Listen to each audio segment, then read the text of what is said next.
Hi all, today we will have a discussion on the topic file systems. Now, what is a file? A file is a bunch of bytes stored on some storage devices. So we know that in a computer, information is stored in the form of zeros and ones known as bits, and a group of 8 bits is known as byte, and we will be storing information in a group of bytes, right? So when this bunch of bytes are stored on some storage device like a memory, can be hard disk, can be pen drive, etc., it is called a file. And in C++, reading from files and writing data to files are performed using C++ streams. And in C++, for file IO, we have the following stream class. One is OF stream. Okay, O stands for output file. So it is used for writing two files. So if you want to write two files, you have to use the header file OF stream. Then IF stream. It is for reading from file. Okay, now to read from a particular file, we'll be using IF stream. Then F stream is in there, which is a stream which includes both this OF stream and IF stream. So it can be used for both input and output, and it contains functions like get, getLine, and read for input. Okay, for input we have functions get, getLine, and read, and for output we have put, putLine, and write.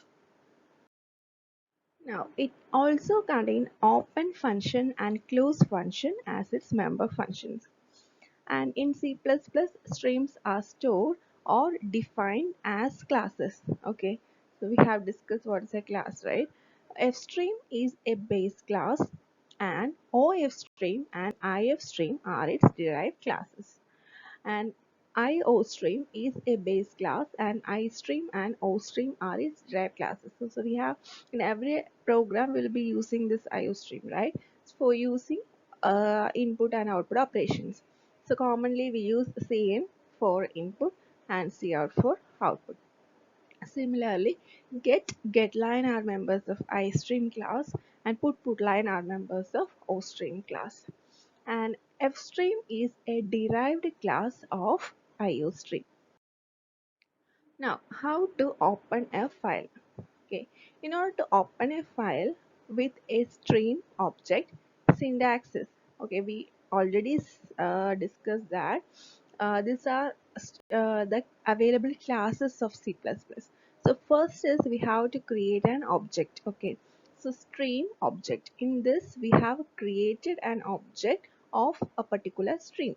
Then using that object we are opening a file.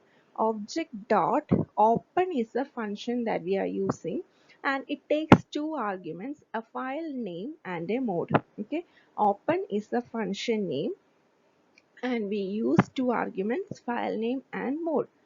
Okay, this extension means it indicates what is the type of the file. For example, if I am opening a binary file, I will give the data extension as bin, bin.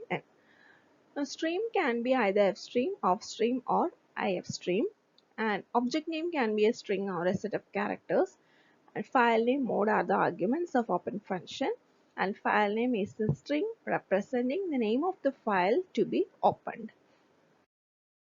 Now, modes can be as follows. iOS scope resolution operator in. It is open for input operation. If it is out, it is open for output operation. Binary, open in binary mode. 8.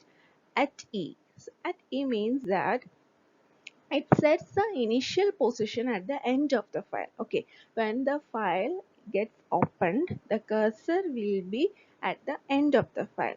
So if this mode is not set, initial position will be default. By default, the initial position will be at the beginning of the file. Then iOS scope resolution operator trunc.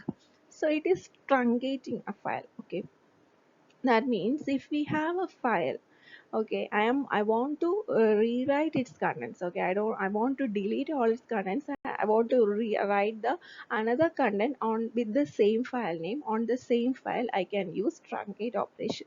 So if the file is open for output operations and it already existed, its previous content is deleted and is replaced by the new content. The next is iOS scope resolution operator append. So append means we will be adding a data to a file, okay, and that file already contains some data. So I want to append some more information to that file. I can use iOS scope resolution operator append. Okay, so this is an example. And another point is that we can combine modes. That is, if I want to use more than one mode, I can combine it by using a bitwise or operator. So offstream my file. So this is the class I'm using, and this is my object my file. My file dot open example dot bin, and I'm using some modes by using a combination of modes by using bitwise or operator.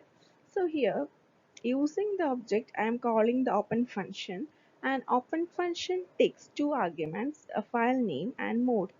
Okay, a file name is a example. As I'm using it as a binary file, I am using the name extension bin. Okay, so iOS scope resolution out, I am using it for output operation. Then app already has some information, I want to append it. Then it's a binary file. So this statement means that it declares class object my file for the offstream class. This is the first one.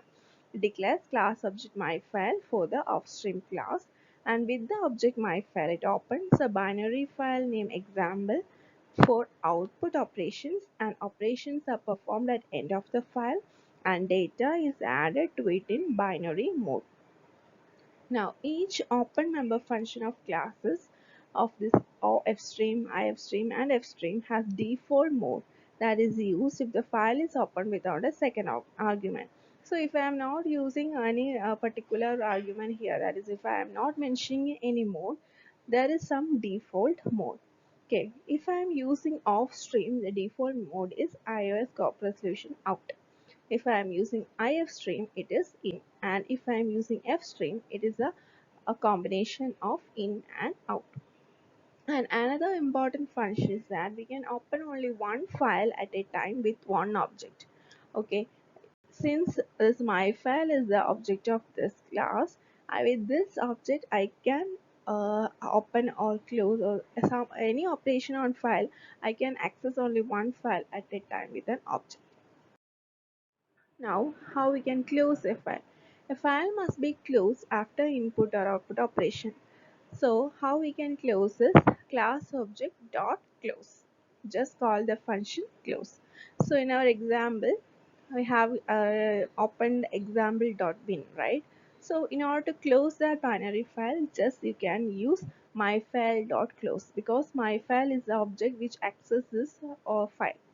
So when this close function is called, the stream object can be reused to open another file. Okay, this my file can be used to open another file, and this example file is available again to be opened by another process or stream object.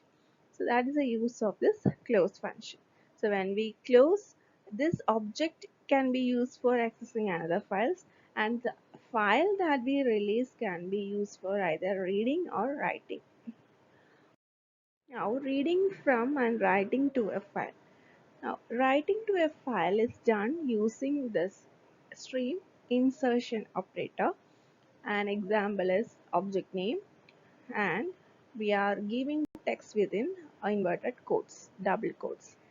And if it's a single variable, you can directly give object name and in stream insertion operator and variable.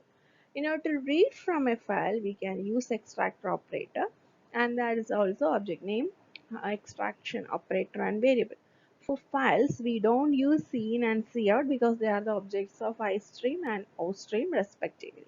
Okay, we have to use objects of fstream and offstream.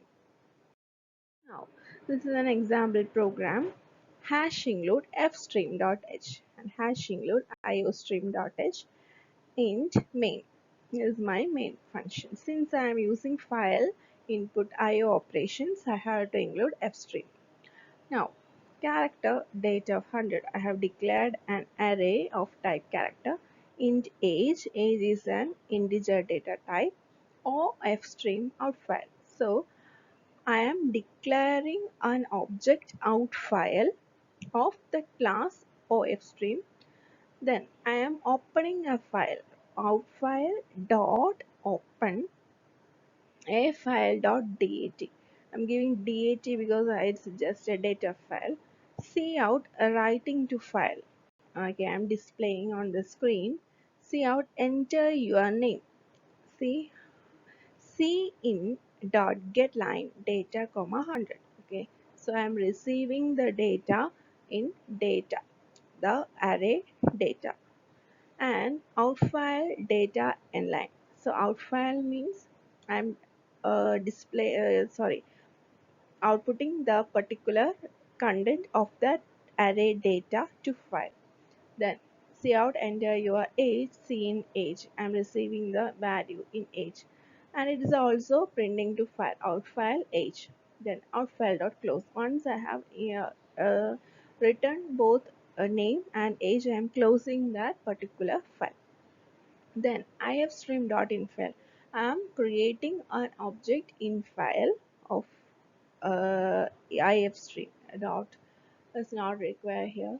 Then infile dot open file dot date. So I am using that object to access open function. Cout reading from file in file data. So the data that we have entered here will be displayed. Okay. Cout data and infile age cout age and infile dot close. So to the file we have written the information, and from the same file we have taken the information or read the information. Now accessing a file for an input output operation. A random access means it is associated with file pointers which can move directly to any location. Okay, if we can move file pointer to directly to any particular location, it is called random access. We have input file pointer and output file pointer in C++ called as get pointer and put pointer respectively. So input file pointer is called get pointer and output file pointer is called put pointer. And to position the input pointer, we use seekg, and to get the position of input pointer, we use telg. Okay, so to position the input pointer, we use seekg, and to get the position of input pointer, we use telg. If we want to position it, we use CG, and if we want to get the position, we use telg. Similarly, if I want to position the output pointer, I will use CP, and if I want to know where the current position of output pointer is, I will use telp. Now, these functions are used along with these three modes. iOS scope resolution operator beginning. So it refers to beginning of file, then current refers to current position in file, and end refers to end of file. So example, ifstream fin and find dot seek g30 comma iOS scope resolution of beginning. So this means that it positions the input pointer to byte number 30 from beginning of the file linked with object fin. From beginning to 30 byte it will position. Similarly, CG minus 2 iOS current. So it positions the input pointer back. Minus means back up to 2 bytes from current position of pointer. Then fin.cg OIOSN goes to end of the file. Not O, it's 0. 0 IOSN goes to end of the file. Now sequential accessing of file means sequential access means if we want to go to a particular information, all the information from the beginning will be traversed. So there are a number of functions perform sequential access. Get and put are capable of handling a single character at a time. Getline function lets you handle multiple characters at a time, read and write, are capable of reading and writing blocks of binary data. Okay, thorough with this file system. Thanks for watching.